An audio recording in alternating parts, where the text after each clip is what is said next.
पहाड़ी बावरियाल होकर पिघलने लगी है। प्रभु मुरली बजाने में खो गए हैं और उनके साथ ही खो गए हैं सभी सुनने मनुष्यों, पशु पक्षियों और देवताओं के ही नहीं, जड़ चेतन किसी के लिए को रोक पाना संभव नहीं होगा। कहीं प्रभु की इस मनमोहक मुरली की धुन पर सारा ब्रह्मांड ही ना पिघल जाए। गाना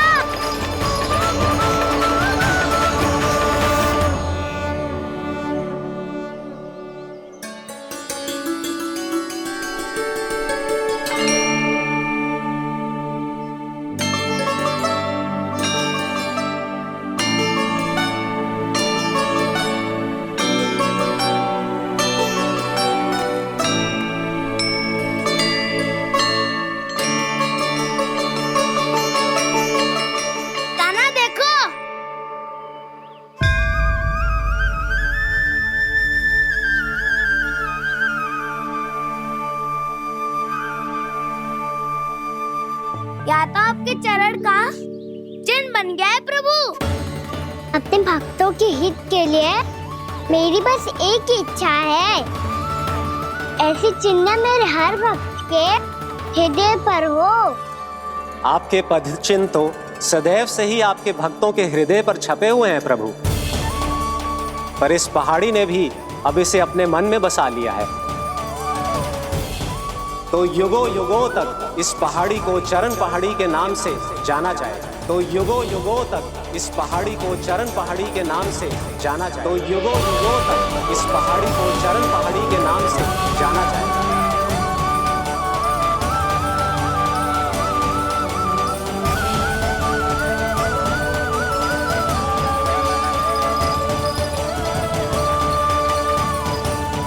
कान्हा, तो हमारे पास से वहाँ कैसे चले गए हो?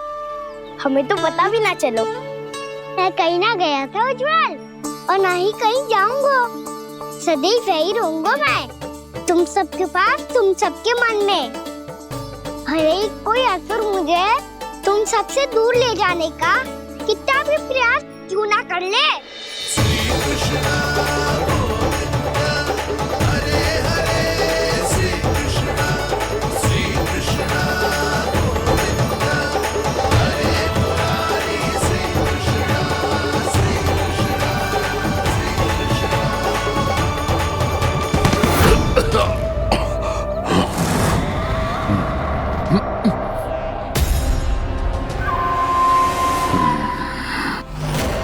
भले ही कितनी भी लीला क्यों न रच ले वो, आज उस छलिया कहलाने वाले विष्णु का सामना सच्चे छलिया से होगा।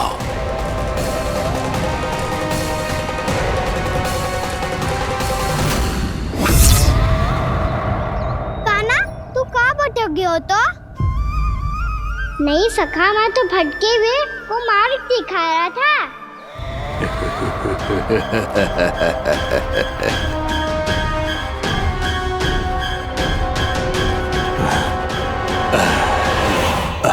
फिर से कहीं मत चले जाइयो, बहुत कठिनाई से फिर से तेरा साथ मिलो है हमें। कान्हा, तो इतने दिन बाद आए हो हैं, आज हम केवल गैया ना चराएंगे, कछु आनंद भी लेंगे आज। किसो आनंद?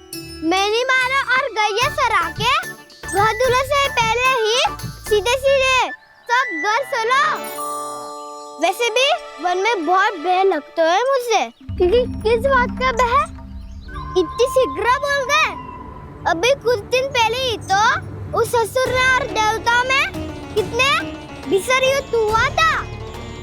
हाँ, हम शीघ्र घर जाएंगे।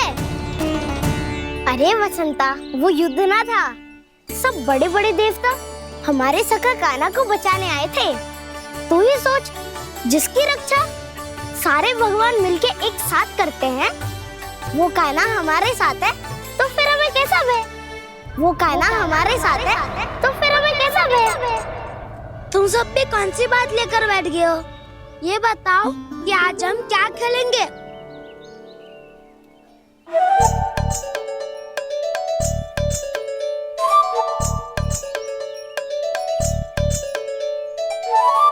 चोर प्रहरी खेले। चोर प्रहरी? हाँ, इस पे एक जन प्रहरी बनते हैं और शेष बनते हैं सब चोर। और चोर का कार्य होगा भागना और छुपना, और प्रहरी का कार्य होगा चोर को पकड़ लेना। अरे वाह काना, क्या खेल बताए हो है। इसमें तो बहुत आनंद आएगा। ये खेल भले ही तुम सब खेलोगे बालकों, पर आनंद तो मैं ही लूंगा।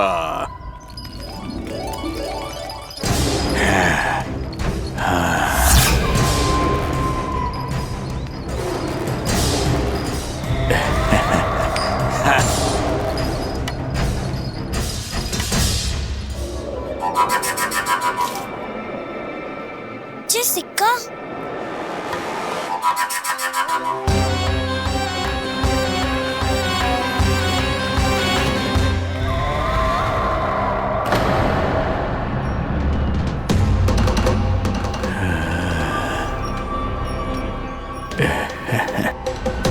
कौन है तुम? छलिया, मायावी छलिया।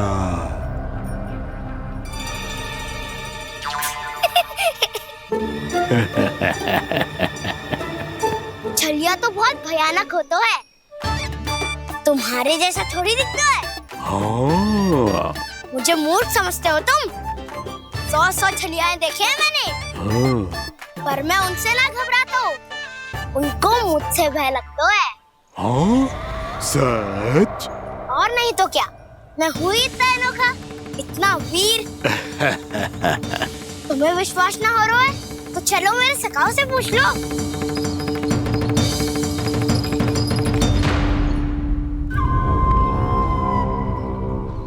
वहाँ क्या देख रहे हो? इधर देखो उज्ज्वल।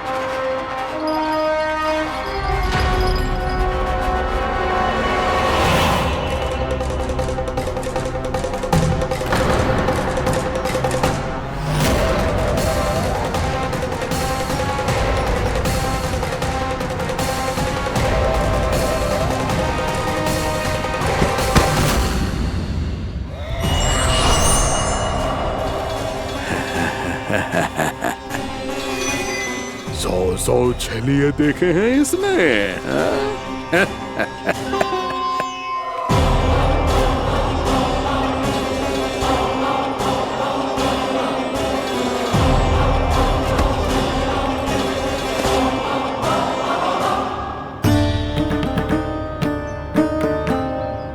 किसे देख रही हूँ काना? उज्ज्वल को। कहाँ चले गया वो?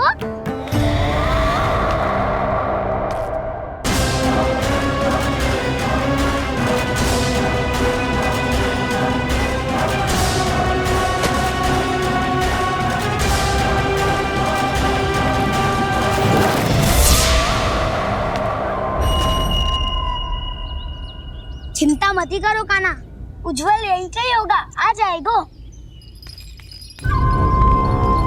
क्या हो गया काना? तूने कही थी ना कि हम चोर प्रहरी खेलेंगे, तो खेल क्यों ना रहो? तुम्हारी प्रतीक्षा कर रहे थे। वैसे तुम कहाँ रह गए थे?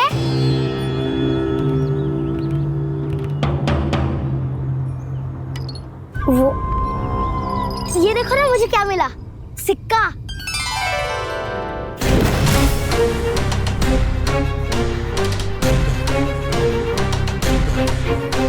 दीदी दिखा दिखा। ना ना, ऐसे ना। जे सिक्का मैं उछालूंगा और जिसके हाथ में आया वो बनेगा प्रहरी और अन्य सब चोर। शिकार है।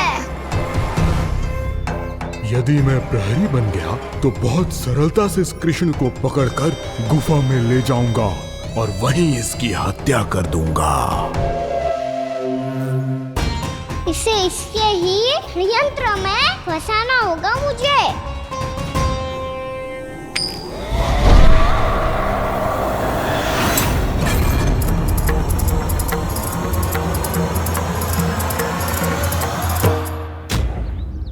मैं प्रहरी, तुम सब चोर।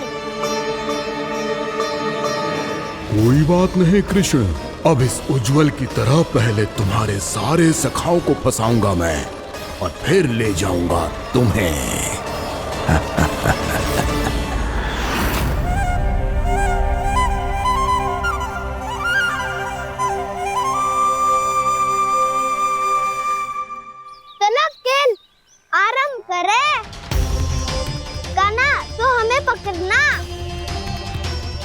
आंखें बंद कर काना।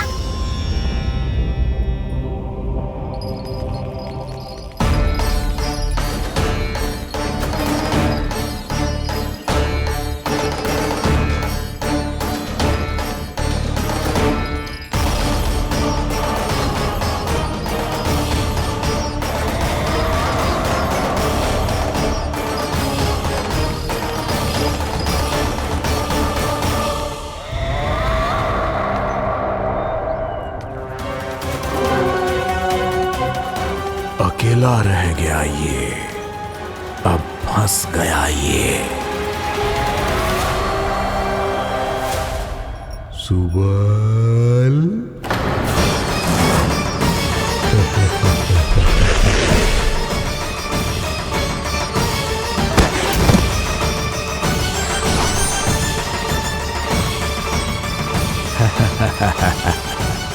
इन सब का तो मुझे पता नहीं, परंतु मुझे बड़ा आनंद आ रहा है इस खेल में।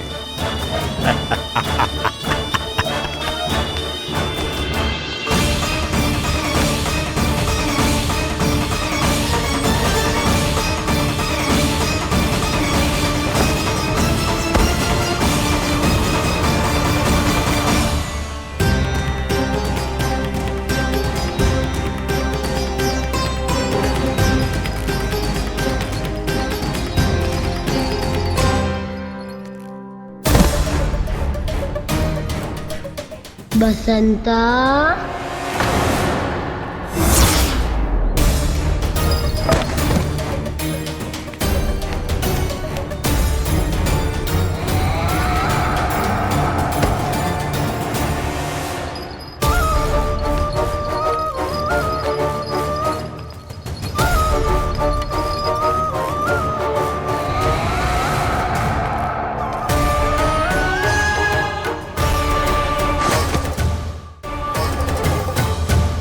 ये तो एक एक करके सभी बालकों को अपना शिकार बनाता जा रहा है। प्रभु ऐसा क्यों करने दे रहे हैं?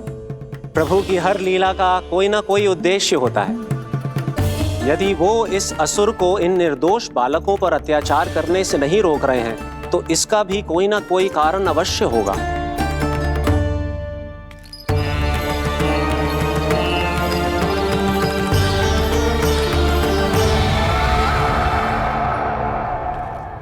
श्रीदामा,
अब केवल 2 ही बालक शेष बचे हैं।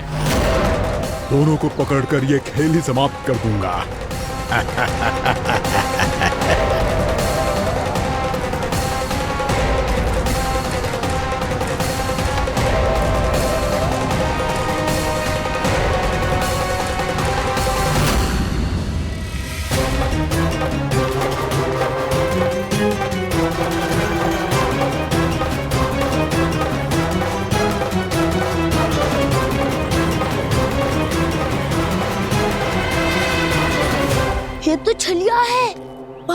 छलिया मेरे सभी सखाओं को शिकार बना लिया इसने।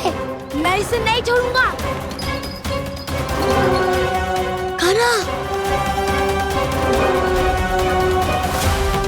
कान्हा,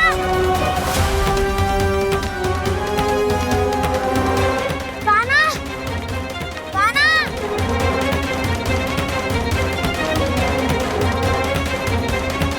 कान्हा। ताऊ,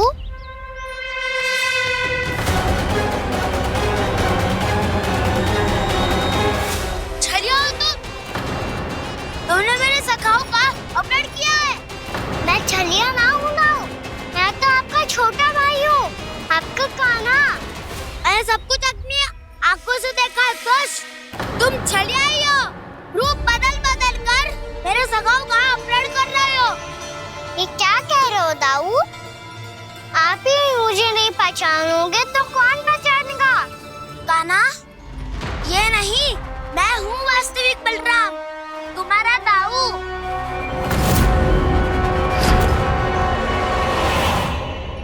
इसके भौकाल में मत आना कान्हा, यही है छलिया।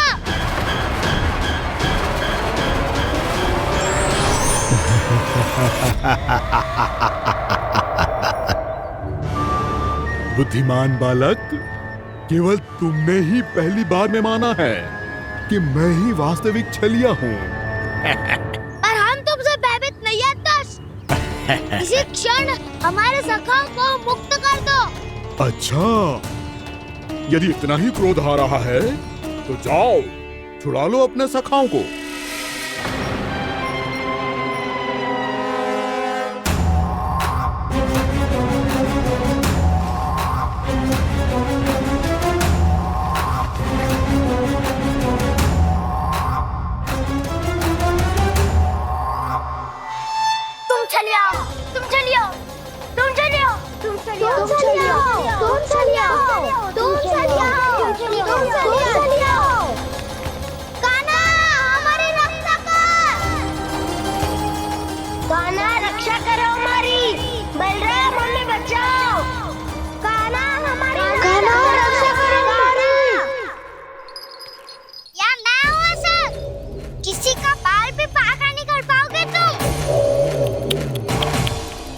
बालक, पर मैंने तो पहले ही तुम्हारे सखाओं को उस कंदरा में पहुंचा दिया है। बेचारे इस समय घबरा के रो रहे होंगे, सहायता की भिक्षा मांग रहे होंगे। जानते हो तुम उन सबका अपहरण क्यों कर पाए? क्योंकि मैंने तुम्हें कर नहीं दिया, ताकि मुझे तुम्हारा सामना करने के लिए हिकायत मिल सके। अच्छा। लाओ, आप जाके सखाओं को बचाओ। इस दुष्ट के लिए मैं पर्याप्त हूँ।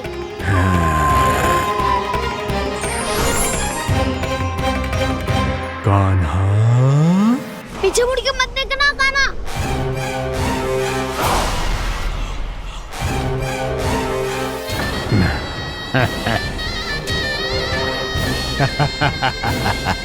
अपने सखाओं की तरह अब तुम भी फंस गए कृष्ण। अच्छी कलाकारी कर लेते हो ना सर। किसे सिखाया ऐसा स्वांग करना? स्वांग नहीं, माया है ये विद्या मैंने अपने पिताश्री से सीखी है। माया के महान आचार्य मायासुर। तो तुम मायासुर के पुत्र हो, पर जिसके सामने ना माया जाल बुनने का प्रयास कर रहे हो, ये माया के स्वामी है। ये मायाधर विष्णु है। ये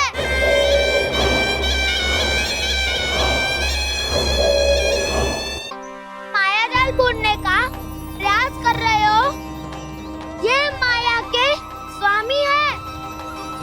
ये मायाधर विष्णु है। ये अच्छा, तो होते रहे। मैं तो इनकी हत्या करने आया हूँ और हत्या करके ही जाऊंगा। दाऊ, आप सखाओं को बचाओ, मैं इनका सामना कर लूंगा। पर कान्हा, अभी आप ही ने तो कहा था माया का स्वामी हूँ मैं।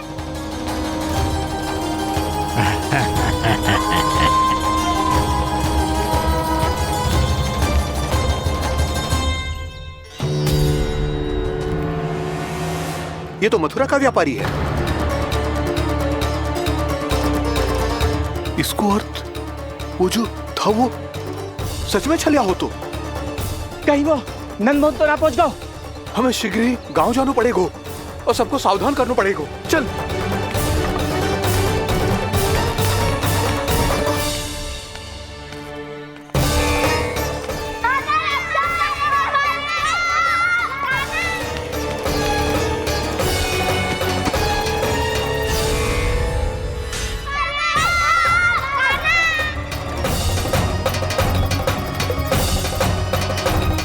यदि तुम्हें लग रहा है कि मेरे छल के वार से बच गए हो तो मुझसे भी बच जाओगे।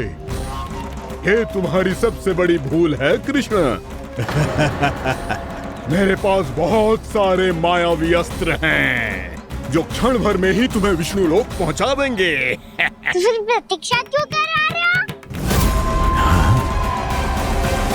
बालक, मैं परिहास नहीं कर रहा हूँ। मुझे पता है, तभी तो कह रहा हूँ शीघ्र दिखाओ ना। मुझे तुम्हारे सारे मायावी अस्त्र देखने हैं। कैसे बालक हो तुम? मैं यहाँ खेल दिखाने नहीं आया हूँ। तो सभी व्रत क्यों कर रहे हो ब्रह्मासुर? जो करने आए हो वो ही करो ना। अब देखो कैसे तुम्हारे प्राण एक ही वार में इस देह का साथ छोड़कर उड़ जाएंगे। मेरी मायावी अग्नि तुम्हारे भोले भाले से इस मुख को जलाकर भस्म कर देगी।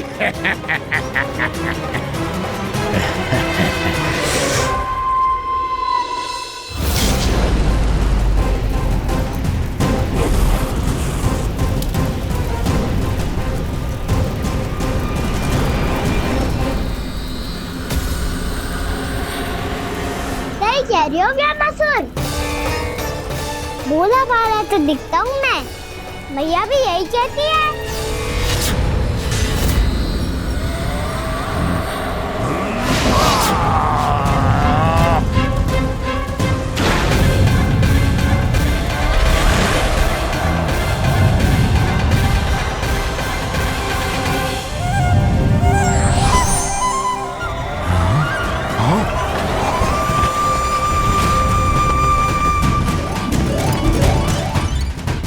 आसन को उपहार देने के लिए बहुत बहुत धन्यवाद ब्रह्मासुर। बहुत समय से खड़े खड़े थक गया था मैं।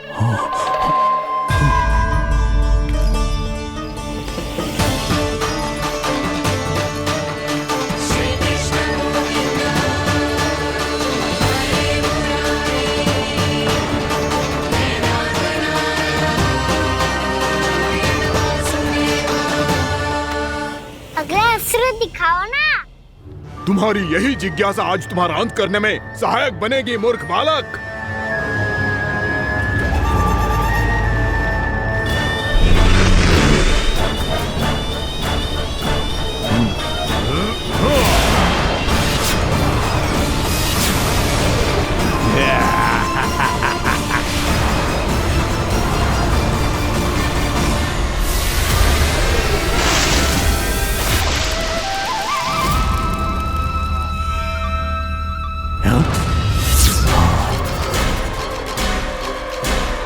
अच्छा, पर प्रक्षालन करना चाहते थे तो पहले क्यों नहीं बताया? मुस्कुराना बंद करो। तुम्हारी ये हंसी मुझे कांटों की तरह चुभ रही है। पर मैया तो कहती है कि मेरी मुस्कुराहट फूलों की तरह है।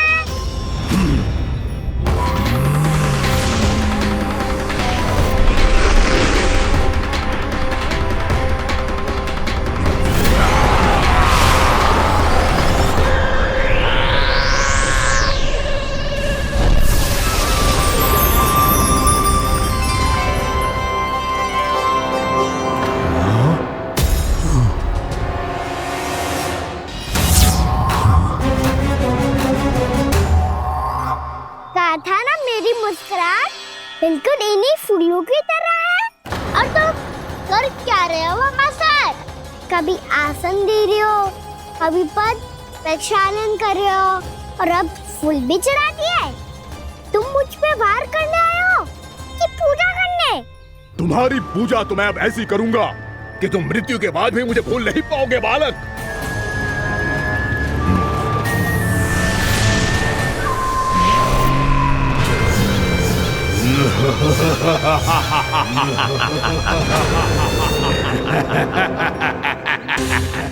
कान्हा, ये चट्टान तो मुझसे हिली ना रही।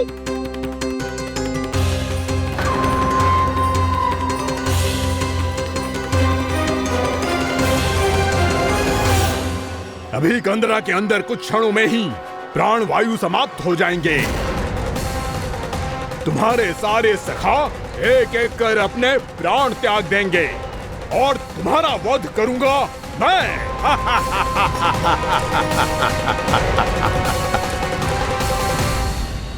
अरे सब जन बच के रहना। छलिया आया हुआ है वृंदावन में। अरे छलिया आ गया है। वृंदावन में मायावी छलिया। अरे क्या हुआ? कौन छलिया? मायावी छलिया, सबको छलता है वो। हाँ, कुछ भी कर सके है वो। बहुत भयानक। अरे भानु ठहर जरा, क्या हुआ? बहुत भयानक है वो, बच के रहना सब लोग। अरे भेष बदल ले तो है वो। हाँ। क्या हुआ? छलिया है वो। अरे पूरी बात तो बताओ। रानी भाभी, रानी भाभी, कान्हा घर पर ही है ना? ऐसे भड़बड़ा क्यों रहे हो? कोई भूत देख लियो है क्या?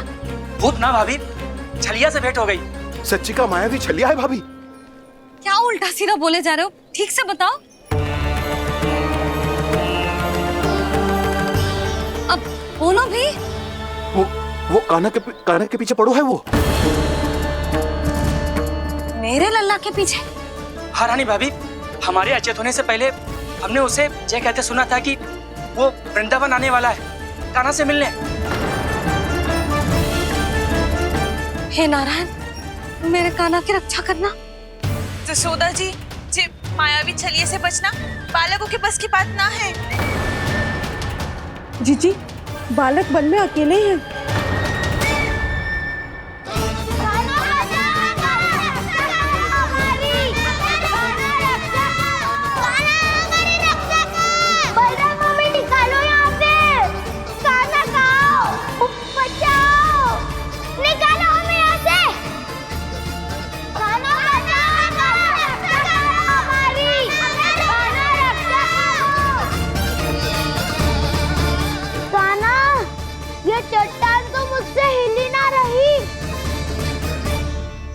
यदि मैं माया का स्वामी हूँ तो आप भी बल के स्वामी हो। ताऊ, अपनी क्षमता, अपना सामर्थ्य स्मरण करो।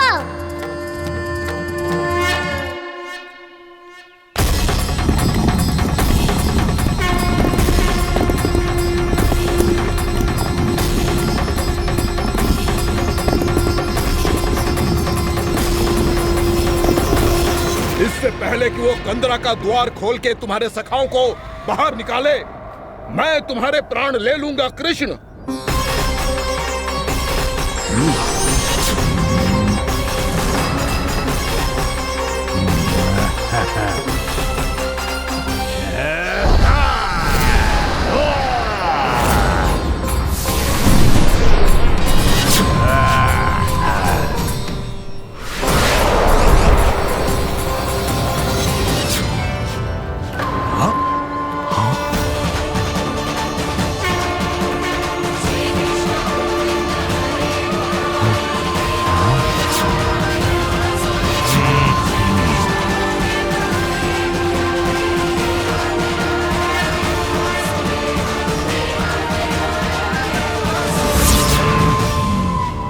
कितनी पूजा करोगे ब्रह्मासुर?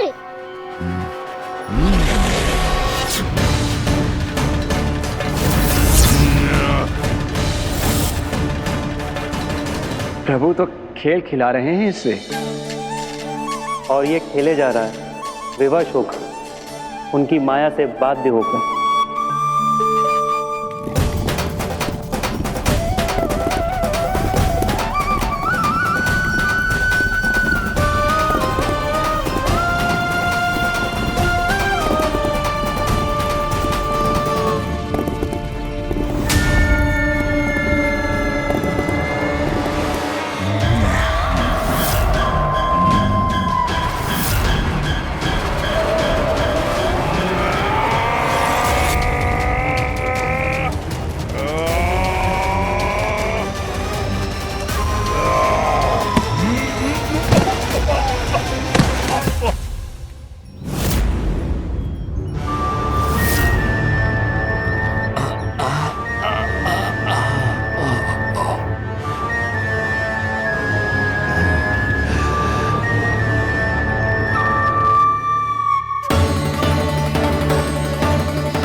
जो प्रभु के सामने माया करने आया था वो स्वयं को ही माया में उलझा हुआ पा रहा है।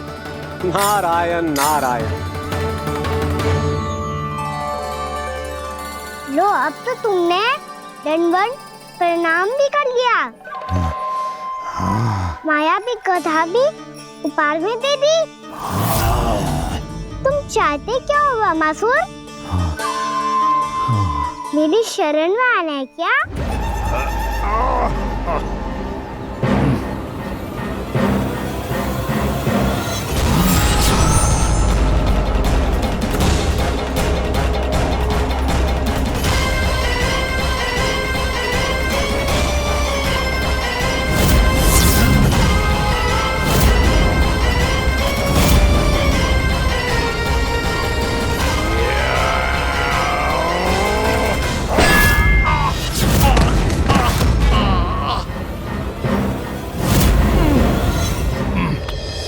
सोच विचार का समय ना है हमारे पास।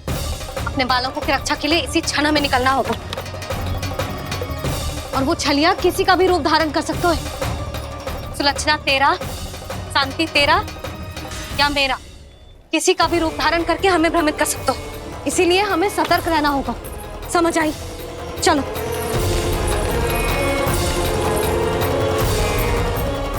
अभी भी समय है वामासुर, समय लाओ।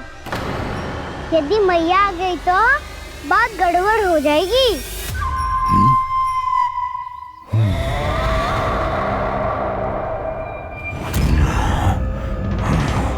मुझसे झूठ का कोई लाभ नहीं होगा।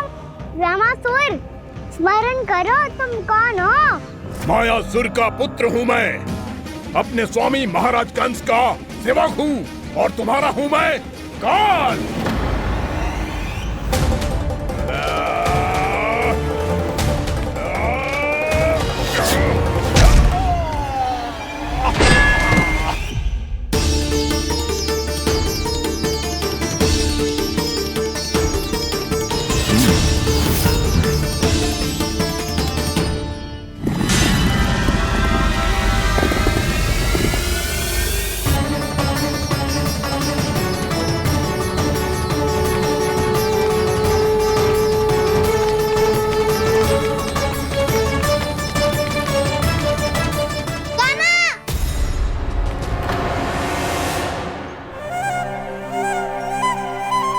बाबा कहते हैं दुष्टों को पहले बातों से समझाना चाहिए, फिर भी ना माने तो अस्त्र ना उठाना दृढ़ता होती है।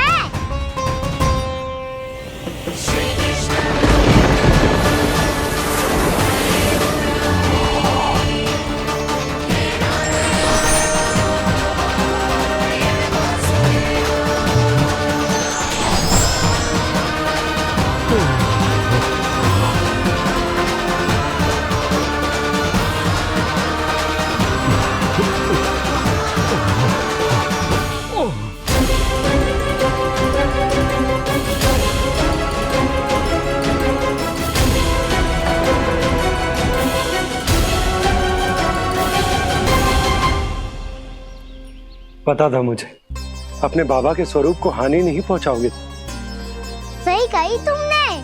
पिता की छवि ही पिता के समान भी आनंदीय होती है। वामासुर, वामासुर।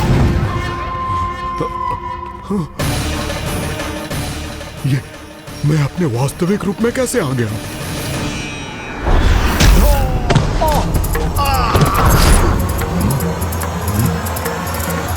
मेरे बाबा का स्वरूप नहीं लेना चाहिए था तुम्हें। मैया ने सिखाया है भूल को क्षमा किया जा सकता है, पर जानबूझ के किए गए अपराध के लिए दंड ही एकमात्र विकल्प होता है। ये बार बार अपनी मैया का नाम ले रहा है। यदि मैं वो स्वरूप लूं तो अपनी मैया पर वार नहीं कर पाएगा ये।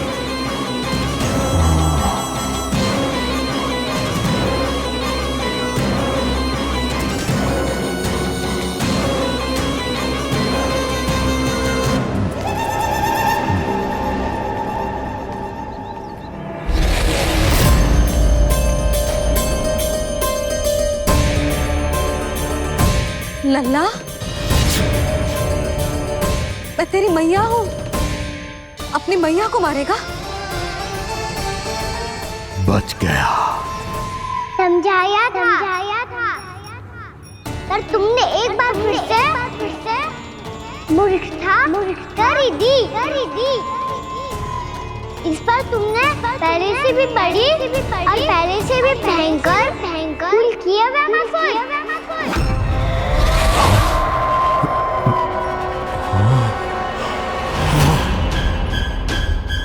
ये क्या हो रहा है मुझे? बार बार मेरा रूप क्यों बदल रहा है? ममता को समझे बिना अधिक समय तक मैया का स्वरूप हरण करके नहीं रख पाओगे वैमासुर।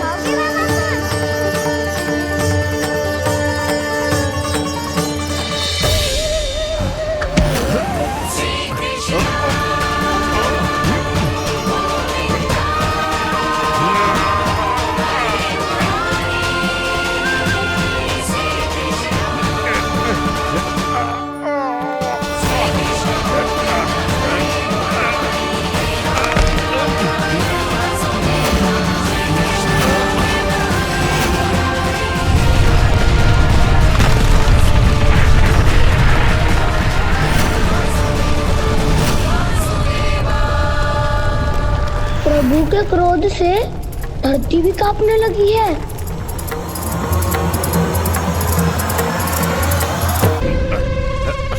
पुत्र को मारने के उद्देश्य से एक माँ का रूप लिया तुमने। ये ममता का और मेरी मैया का घोर अपमान है वैमासुर।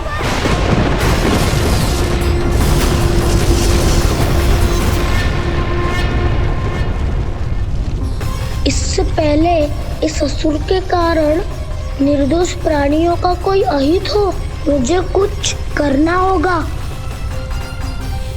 यदि मैं माया का स्वामी हूँ तो आप भी बल के स्वामी हो। दाऊ, अपनी क्षमता अपना सामर्थ्य स्मरण करो।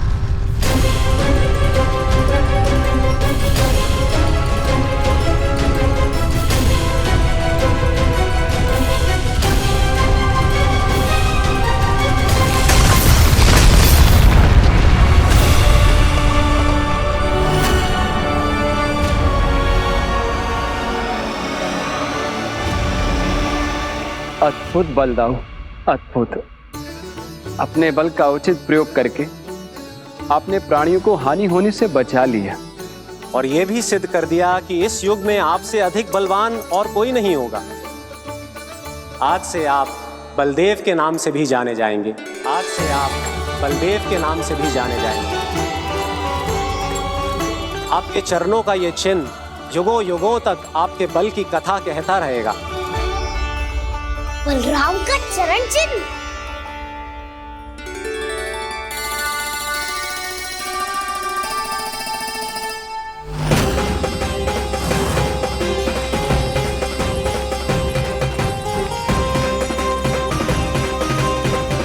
मेरी माया से आज तक कोई नहीं बच पाया है।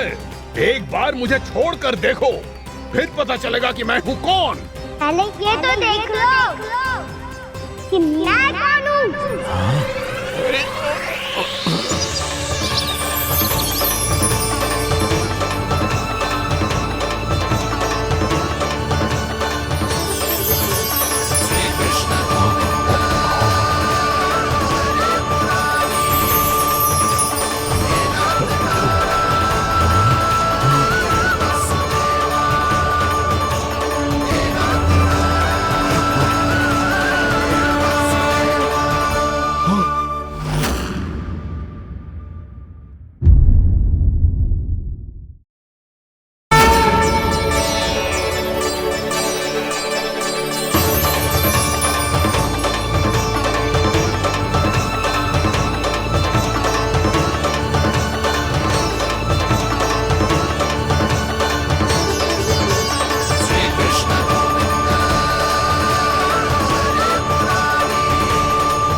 बात है, बहुत बड़े भूमाकर राज करते थे तुम।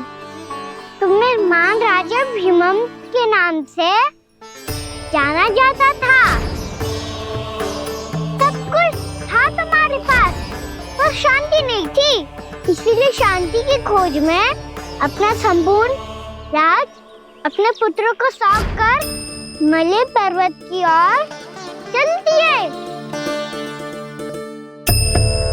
अनेक वर्षों की तपस्या के बाद तुम्हारे तप की कीर्ति चारों ओर फैलने लगी और फिर सच्चे तपस्वी के रूप में तुम्हारी ख्याति से प्रभावित होकर महर्षि उलट तुमसे भेंट करने आए। राजा भीमरथ, आपने ईश्वर की प्राप्ति के लिए सब कुछ छोड़ दिया, पर अपना अभिमान नहीं छोड़ पाए। इसीलिए मेरे आगमन पर सम्मान के साथ खड़ा होना तो दूर, मेरा अभिवादन भी नहीं किया। अभिमान तपस्वी का गुण नहीं होता है राजन, अभिमान राक्षसी गुण है।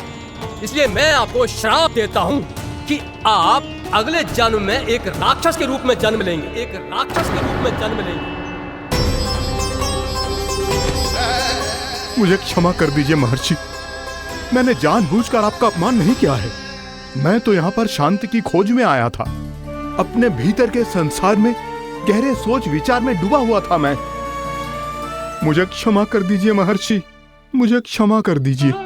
अपनी भूल का आभास प्रायश्चित की ओर पहला पग होता है।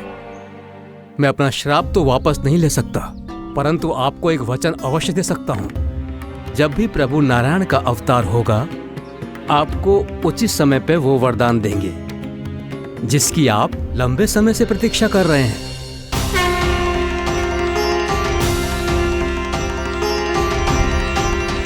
प्रभु, आपने मेरी आंखें खोल दी। अब मुझे पता चल गया है कि आप कौन हैं और मैं कौन हूँ। इसलिए आप मुझ पर कृपा करके अपने चरणों में स्थान दे दीजिए। मुझे वो शांति प्रदान कीजिए जिसकी खोज में मैं वर्षों से भटक रहा हूँ। शांति तो मोक्ष में ही है, इसीलिए मैं तुम्हें मोक्ष का वरदान देता हूँ।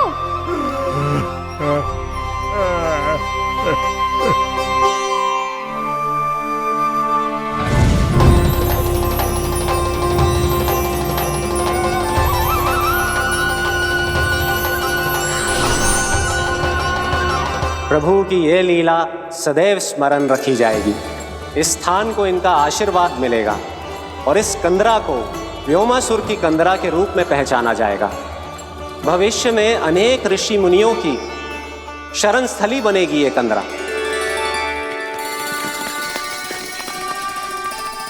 ये कोई साधारण बालक ना है। ऐसा चमत्कार कोई साधारण बालक थोड़ी ना कर सकते है।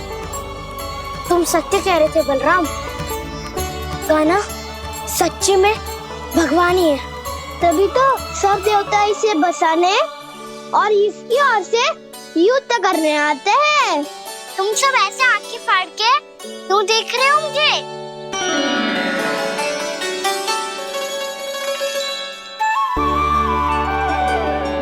बलराम, तुम बलवान हो और कान्हा भगवान है।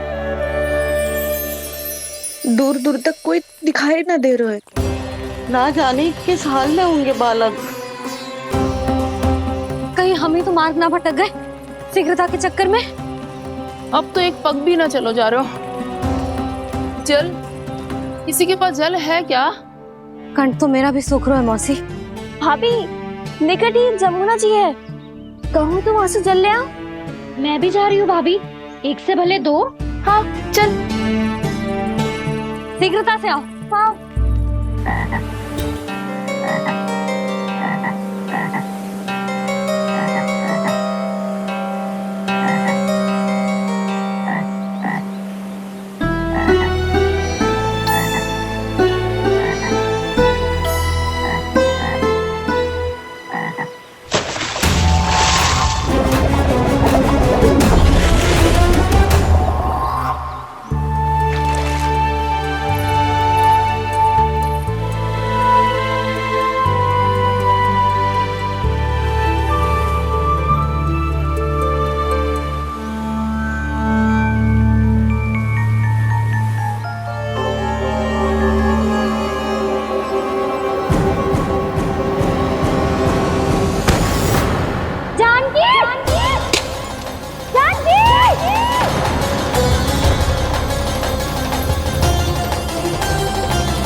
जानकी, जानकी,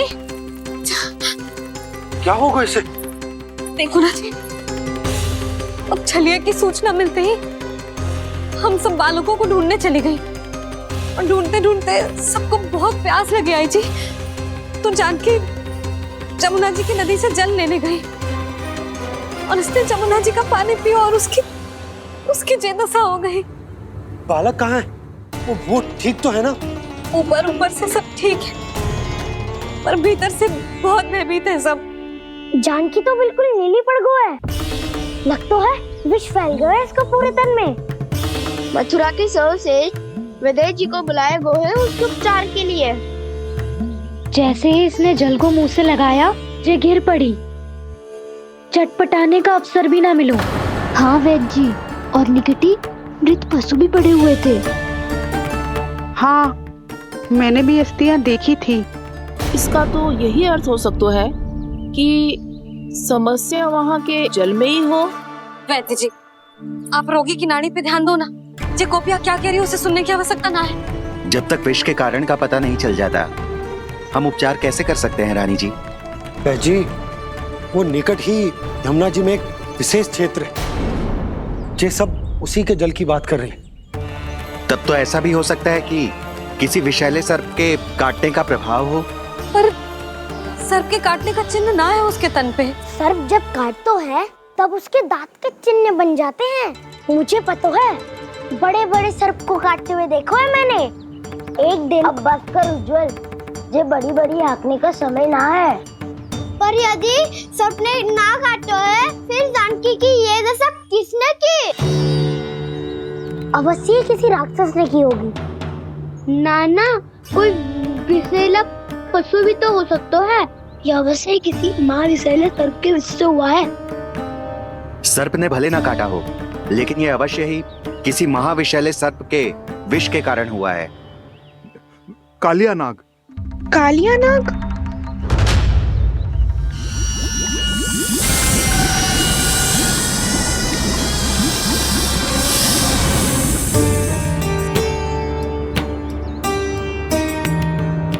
संकेतों से तो ऐसा लगता है कि जानकी ने कालिया नाग के क्षेत्र के विशाल जल पी लियो है। कालिया नाग एक लोक सुरती है, कल्पना में गढ़ी हुई एक कथा, और कछु ना है। हमें जाके पता लगाना पड़ेगा। पर हमें वहां जाने से मना किया है ना बड़ों ने। उज्जवल सही कह रहे हो है। इस समय जानकी के स्वास्थ्य से अधिक महत्वपूर्ण और कछु ना है। जानकी हमारे लिए ही जलाने गई थी जी। ना मैं उसे जाने देती ना जैसा वो तो। वैद्य जी, आप शीघ्र कछु करो, कैसे भी कछु भी करो, पर इसके प्राण बचा लो। यशोदा, धैर्य रखो, श्री नारायण पर विश्वास रखो, वो सब ठीक करते हैं।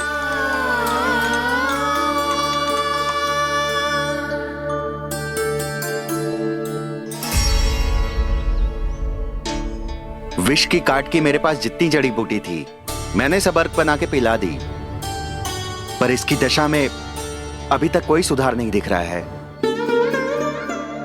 यह अंतिम जड़ी बूटी है। अगर इससे भी चमत्कार नहीं हुआ तो फिर जो नारायण की इच्छा।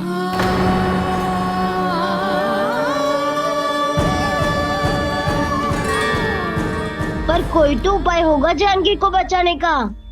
कान्हा, यदि तुझे किसी औषधि के बारे में पता है, हमें बता दे, हम जाके ले आएंगे।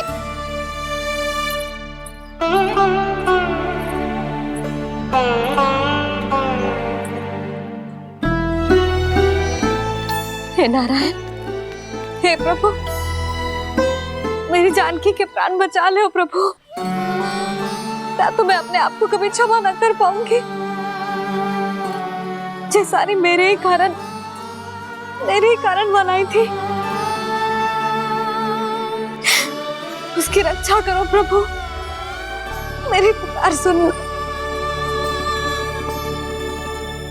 कान्हा, तूने हमें वत्सासुर से बचाया था ना? और बकासुर से भी तो। और छलिया से भी तो तूने ही बचाया था ना हमें। क्या ऐसा कोई उपाय ना है जानकी को बचाने का? धनवंतरी,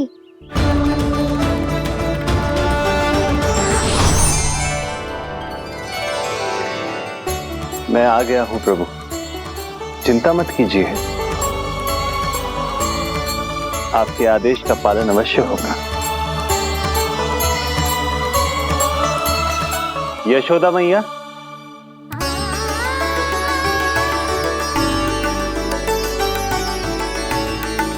मैया आपको कोई पुकार रहा है।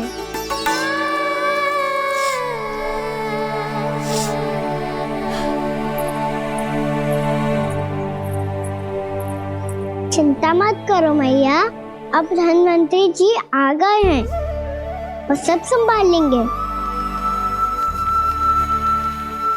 धनवंतरी जी कौन है? जिन्होंने संसार का आयुर्वेद दिया, आरोग्य के देवता, वे श्री नारायण के अवतार।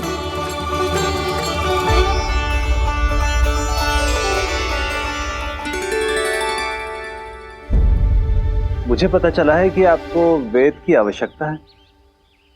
हाँ हाँ, भीतर आइए। आइए आइए बैठे जी। जी रहे। मथुरा का सर्वश्रेष्ठ वैद्य अर्थात मैं यहाँ आ चुका हूँ और रोगी को जितनी औषधि की आवश्यकता थी सब दे चुका हूँ। निश्चित रूप से आपने विष की काट के लिए बहुत ही उत्तम अर्क तैयार किया है, इसीलिए किसी और वैद्य की आवश्यकता नहीं है। किंतु आप अकेले कितना कुछ करेंगे वैद्यराज, मुझे अपना सहायक ही बना लीजिए। पर जो करना था मैं पहले ही कर चुका हूँ। हाँ, वो तो आप कर चुके हैं, बस रोगी के तन से विष निकालना शेष है ना वैद्यराज? हाँ हाँ, बस वही शेष है। इनके रक्त को विष रहित करने में मैं आपकी सहायता करूंगा। पहले ये संजीवनी मानी जाने वाली इन लाल फूलों की बूटी को भी घिसना है ना?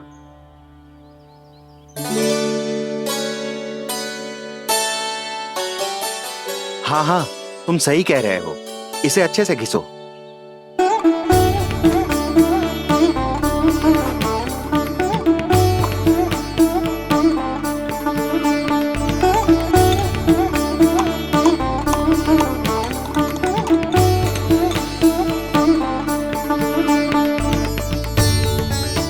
और ये नीले फूलों को भी तो मिलाना है ना? हाँ हाँ, अच्छे सहायक बन सकते हो तुम, ऐसे ही श्रम करते रहो।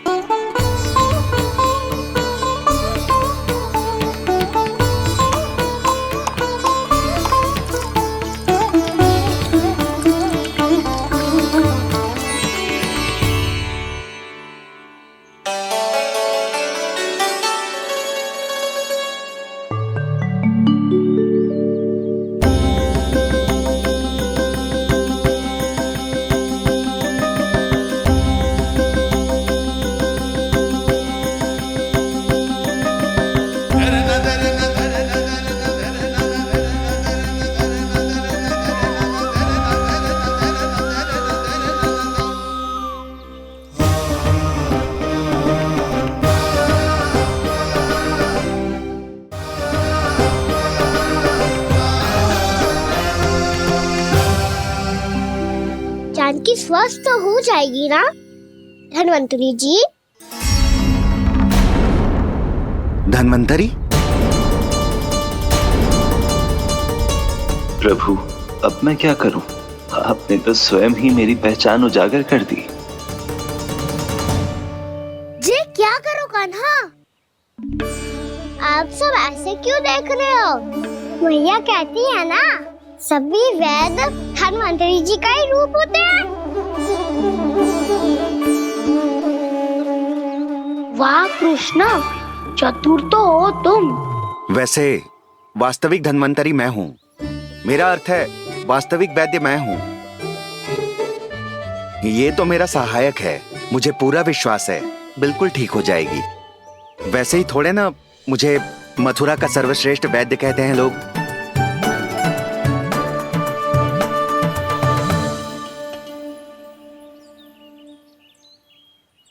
जसोदा भाभी, जसोदा जी, जानकी को चेतना आ गई। जानकी, जानकी, जानकी, तू ठीक है ना? क्षमा करना भाभी, मैं आपके लिए जल ना ला पाई। बस बहुत भूख लगी है।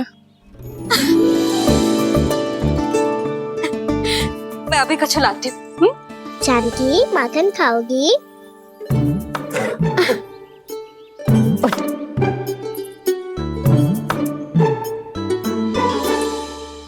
आजा, तू ही खिला दे लल्ला।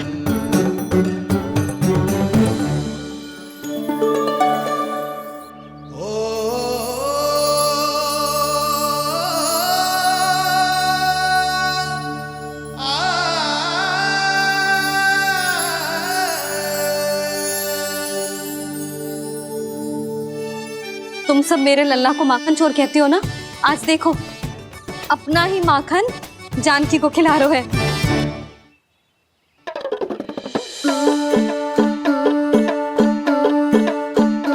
थोड़ा और विश्राम कर लो। सदैव तुम हम सबकी सेवा करती हो, आज मैं तुम्हारी सेवा करूंगा। जानकी की जिज्ञासा तब हुई जब जय यशोदा काकी की सेवा कर रही थी, और अब देखो स्वयं भगवान ही इसकी सेवा कर रहे हैं। जानते हो इससे क्या सिद्ध होता है? जो भी यशोदा मैया की पूजा करेगा, अर्थात अपने माता पिता की सेवा करेगा, उनके साथ सम्मान से व्यवहार करेगा, ईश्वर स्वयं उसका ध्यान रखेंगे। कभी धन्वंतरी के रूप में तो कभी स्वयं कान्हा के रूप में। भक्त और भगवान का देखो कैसा ये अनुराग, स्वयं करे सेवा प्रभु, अद्भुत गोपी का भाग्य। प्रभु इन सब पृथ्वीवासियों से कितना घुल मिल गए हैं। ना तो ये प्रभु को भगवान मानते हैं और ना ही प्रभु अपने आप को इनसे सर्वश्रेष्ठ समझते हैं।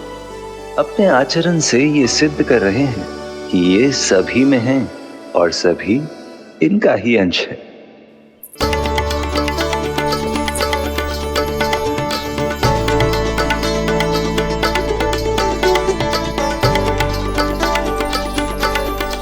प्रभु, अब मुझे जाने की आज्ञा दीजिए।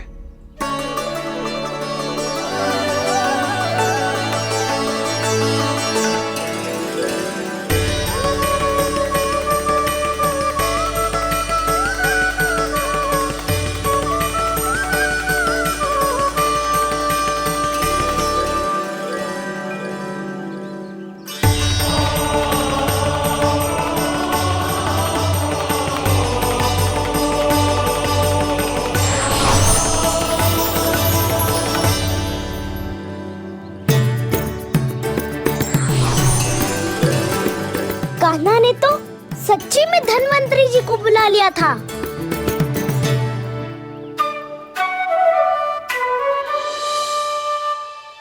जब से कान्हा का जन्म हुआ है ना, मैं तब से देख रही हूँ, तब से हम पे कोई भी संकट आती है ना, तो अचानक से कोई अपरिचित हमारी सहायता करने आ जाता है, और जाते समय कान्हा की आज्ञा लेके जाते है, और कभी कभी तो इसे प्रभु बोल के जाते है। बाबा संभालो।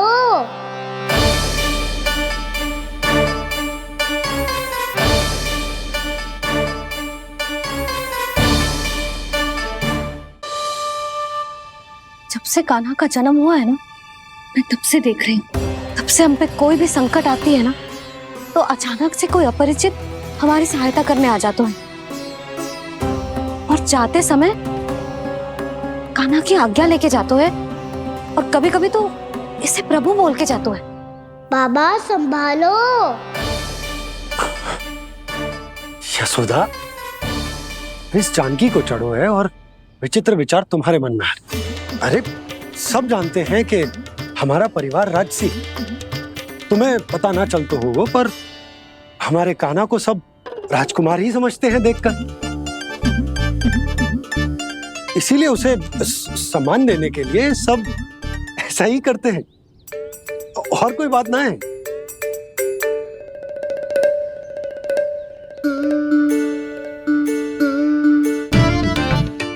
अब जे मेरे लल्ला को ऐसे क्यों घूर रहे हैं? बुरी दृष्टि लगाएंगे क्या? वैद्यराज जी,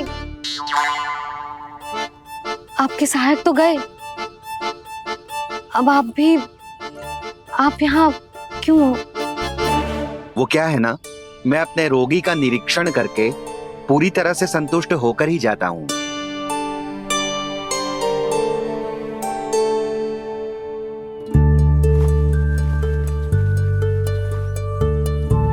हाँ, संकेत तो अच्छे हैं, कल सुबह तक बिल्कुल ठीक हो जाएगी।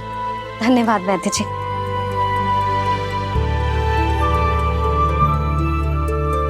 बस तो फिर हम कल पकड़न पकड़ाई खेलेंगे जानकी।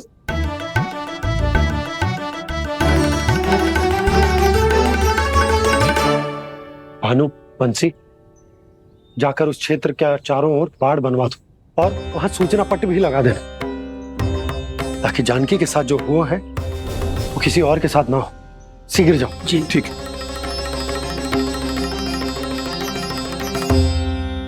बाड़ और सूचना पट लगवाने से समस्या का समाधान नहीं होगा बाबा। निर्दोष पशु सूचना पट देखकर भी कुछ समझ नहीं पाएंगे।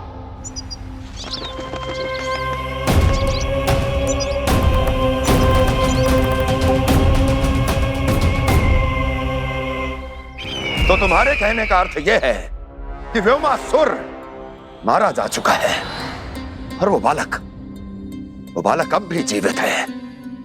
हाँ महाराज, मैंने गोप बालकों को कहते सुना था कि कृष्ण ने छलिया को मोक्ष दे दिया है, पर वृंदावन सुरक्षित नहीं है महाराज। वो एक बहुत बड़ी समस्या से जूझ रहे हैं। कैसी समस्या? गांव के निकट क्षेत्र में किसी विषैले सर्प का निवास है। उसके विष का प्रभाव इतना भयानक है महाराज, जैसे विष ना हो, स्वयं हलाहल हो। मेरी कोई भी औषधि रोगी का उपचार नहीं कर पा रही थी। निकट के क्षेत्र में कहाँ है वो सर्प? गोप मानते हैं कि वो सर्प गांव के निकट यमुना नदी के जल में रहता है। मुझे तो लगता है महाराज, ये कालिया नाग की कथा कोई किंवदंती या लोक श्रुति नहीं, एक सच्चाई है, एक विशैली सच्चाई।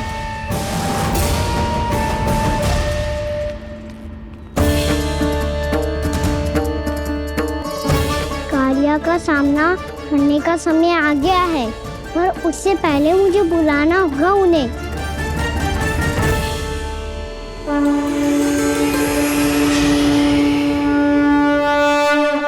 संसार के दारुण भय का नाश करने वाले, सभी कष्टों का हरण करने वाले, विश्व का समस्त ऐश्वर्य प्रदान करने वाले, कमल जैसे लोचन, मुख और चरणों वाले आजानुभुज श्री राम को मैं बार बार नमस्कार करता हूँ। आपदामपहर्तारं दातारं सर्व संपदा लोकाभिरामं श्री रामं भूयो भूयो नमाम्यहम्। कागभूसोंडी कागभूसोंडी कागभूसोंडी। प्रभु क्षमा करें, मुझे जाना होगा।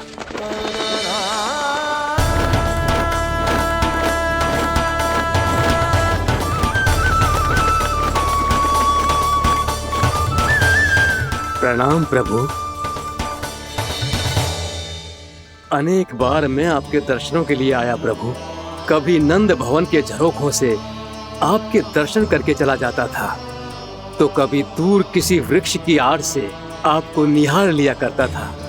आज आपने स्वयं मुझे बुलाकर धन्य कर दिया प्रभु।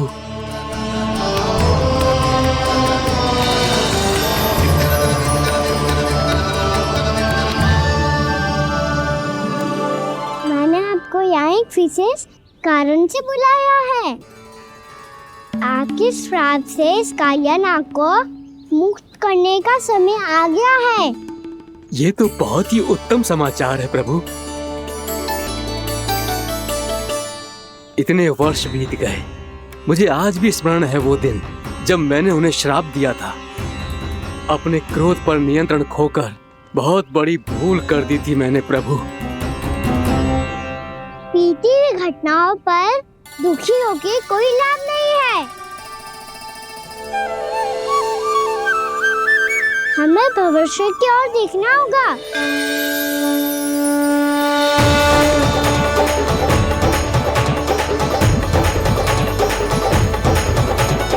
आदेश कीजिए प्रभु, क्या आज्ञा है आपकी? जब मैं कालिया नाग का सामना करने जाऊं, तो आप यहीं रहेगा। आपको अपने आप पता चल जाएगा कि कब क्या करना है। और हाँ, लौटते जाते समय नारद मुनि से कहिएगा, वो आकर मुझसे भेंट करे। अवश्य प्रभु, प्रणाम। क्या इसने सच्ची में देवर्षि नारद को बुलाया है?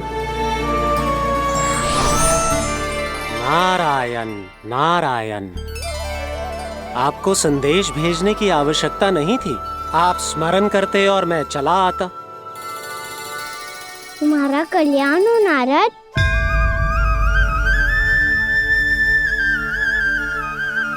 मैंने तुम्हें एक विशेष कार्य के लिए बुलाया है। आज्ञा दीजिए प्रभु। तुम्हें एक बार फिर कंस से भेंट करनी होगी।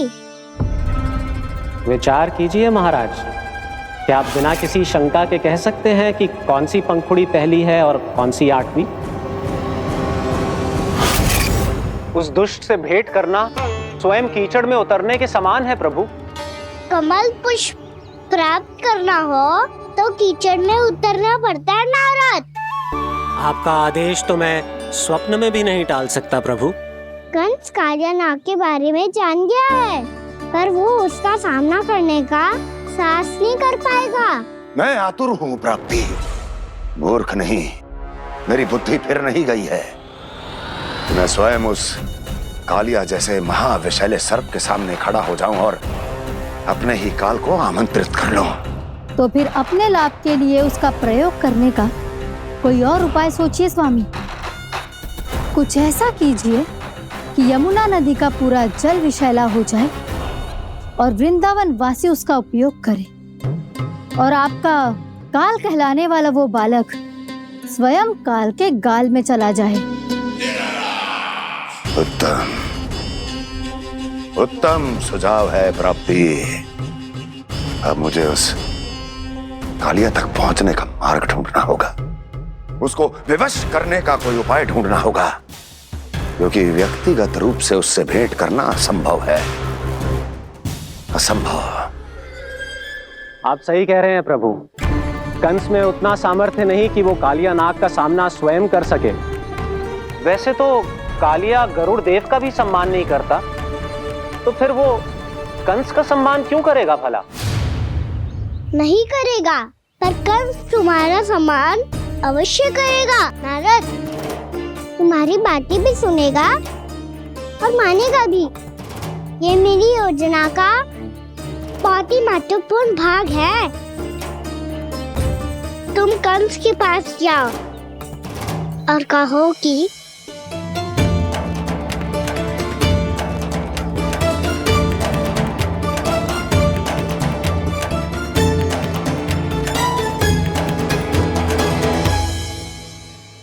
संतान अपने माता पिता को तीर्थ का सौभाग्य दिलाती, और मेरा लल्ला कितना महान कि उसने हमारे घर को ही तीर्थ बना दिया। ऐसा तीर्थ जहां मेरी आंखों के सामने भक्त और भगवान का मिलन हो रहा है।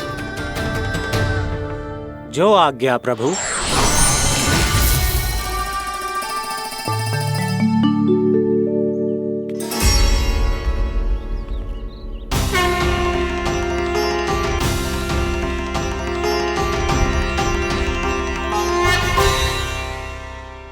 बाबा,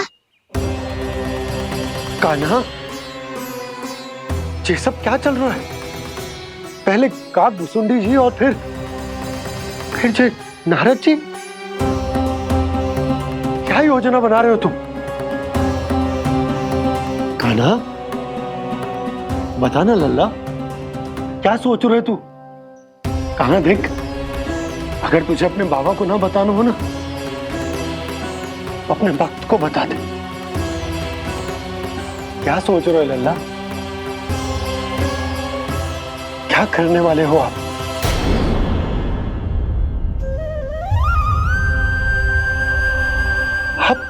आप इतने दुखी क्यों हो?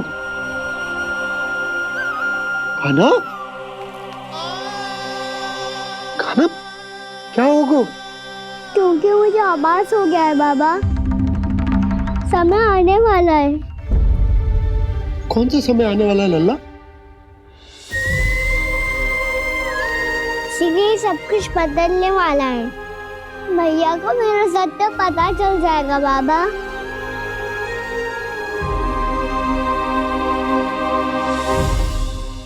पर लल्ला, इसका काक भुसुंडी और कालिया नाग से क्या संबंध है?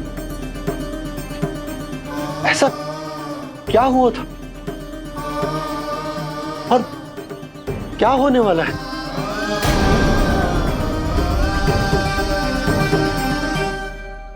जो होने वाला है बाबा, उसका संबंध उससे है जो सैकड़ों वर्ष पहले हुआ था।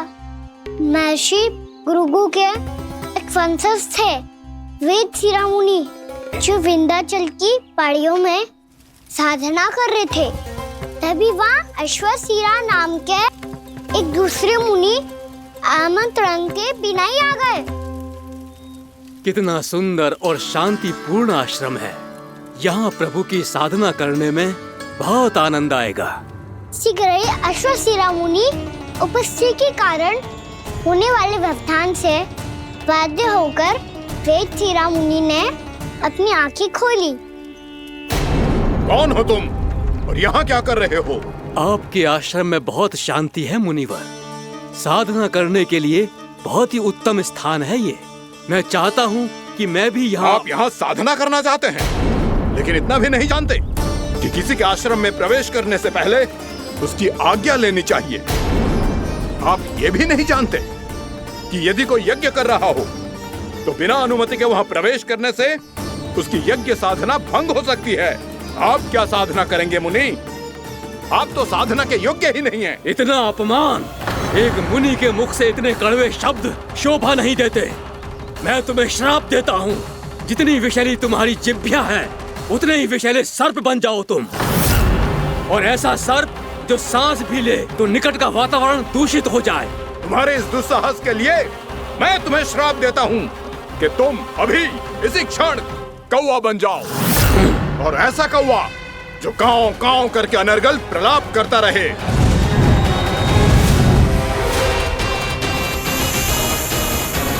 ये मैंने क्या किया? ये मैंने क्या किया? क्रोध के कारण दोनों ने एक दूसरे को श्राप दे दिया। पर दोनों ही मेरे भक्त हैं, और भगवान होकर मैं अपने भक्तों को इतनी कठिनाई में कैसे देख सकता था। इसीलिए जिस संकट में उन दोनों ने अपने आप को फंसा लिया था, उसका समाधान करने में मैं उनके पास गया। देखिए ना प्रभु, ये क्या हो गया हमसे? हमारी रक्षा कीजिए प्रभु, मार्ग दिखाइए हमें। क्रोध पर नियंत्रण ना होने के कारण आप दोनों ने एक दूसरे को बहुत ही भीषण संकट में डाल दिया है। अब दोनों ही तपस्वी, तप के बल से दिए गए आपके श्राप को लौटाना भी संभव नहीं है। प्रभु, कोई तो उपाय होगा, हम आपके शरण में हैं प्रभु। अपराध तो हमसे हुआ है प्रभु, पर अब आपसे ही आशा है। कुछ ऐसा कीजिए भक्त वत्सल, जिससे हम दोनों के श्राप का प्रभाव कुछ कम हो जाए। आप दोनों ही मेरे भक्त हैं, इसलिए आपकी पीड़ा का निवारण करने का एक उपाय है मेरे पास। वेद शिरोमणि, जब आप कालिया नाग बनेंगे तो आपको मेरे चरणों को अपने शीश पर धारण करने का सौभाग्य मिलेगा। और अश्व शिरोमणि, आप काग योनि होने के बाद भी आप श्रेष्ठतम ज्ञान और सर्वाधिक यौगिक सिद्धियों के स्वामी होंगे। और प्रवचन दिया करेंगे। इसके बाद अश्वशिरा मुनि काकभुसुंडी बन गए, जिन्होंने आगे चलकर स्वयं गरुड़ देव को रामायण सुनाई। और मुनि वेदशिरा महर्षि कश्यप और देवी कत्रियों के पुत्र कालियानाग बनकर जल में, और अब वही कालियानाग जमुना जी में, जिनके कारण जानकी के प्राण लगभग चले ही गए थे। अब कालियानाग को उचित स्थान पर भेजने का समय आ गया है बाबा। पर ये तो अच्छी बात है कान्हा, वेदशिरा मुनि को दिया हुआ तुम्हारा वचन भी पूरा हो जाएगा, जमुना जी की शुद्धि भी हो जाएगी। इस सब के बाद भी तुम दुखी क्यों हो? क्योंकि इसके बाद मैया के सामने मेरा रहस्य खुल जाएगा बाबा। उन्हें पता चल जाएगा कि उनका बालक कोई साधारण बालक ना है। भविष्य में जो होने वाला है उसे सबके सामने घटने से रोकना मेरे लिए भी संभव ना होगा। मैया को सब पता चल जाएगा। क्या पता चल जाएगा रे मुझे?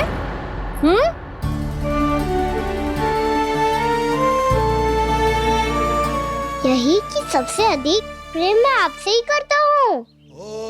अब बस भी कर, चलो भोजन के लिए बुलाने आई थी तुम दोनों को। भूखा थोड़े ना रहने दूंगी अपने लल्ला को, मेरा लल्ला दुर्बल हो जाएगा ना। आप खिलाओगे तो ही खाऊंगा। हाँ ठीक है, मैं ही खिलाऊंगी। अब चल, आओ जी चल।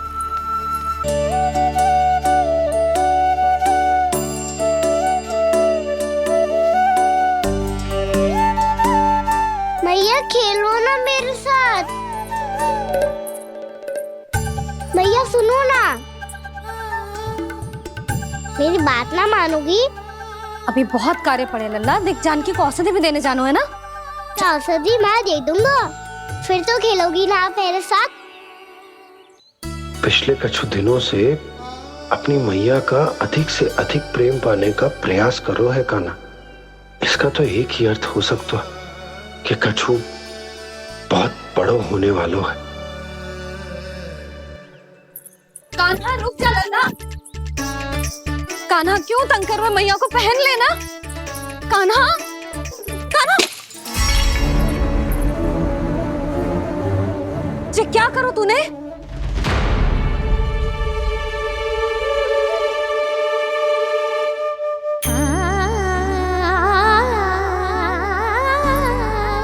अच्छा ठीक है, अब मुंह लटकाने की आवश्यकता ना है। ये ले।